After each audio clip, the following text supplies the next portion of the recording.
আসসালামু আলাইকুম।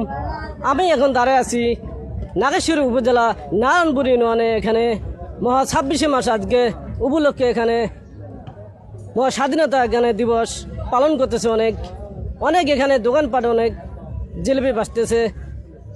তার কাছে আমি প্রশ্ন করব, জিলেপি কত করে বিক্রি করে? সাদাটা কত আর লালটা কত?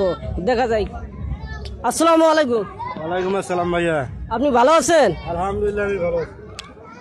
আপনি আজকে 26শে মার্চ উপলক্ষে জিলেপি আজকে কত করে বেচতেছেন ও সরকারি রেটে? যদি জনগণকে একটু বলতেন তাহলে অনেক খুশি হইতাম।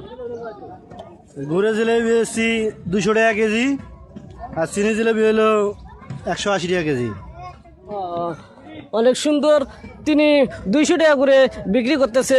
যে যেখান থেকে থাকেন না কেন, স্বাধীনতা শেষ শেষ শেষ হলে এখান থেকে জিলেপি নেবেন 200 টাকা কেজি। এখানে সরকারি রেটে এখানে বিক্রি করা হচ্ছে। এখানে বেটা, এখানে কি সরকারি রেটে বিক্রি করা হচ্ছে? হ্যাঁ, এখানে সরকারি রেটে। অনেক ধন্যবাদ। এখানে সরকারি রেটে এখানে জিলেপি বিক্রি করা হচ্ছে। যদি সরকারি দামে যদি না বিক্রি করা হয় তাদেরকে অবশ্যই আইনের রাস্তা অবশ্যই নেওয়া হবে। ধন্যবাদ।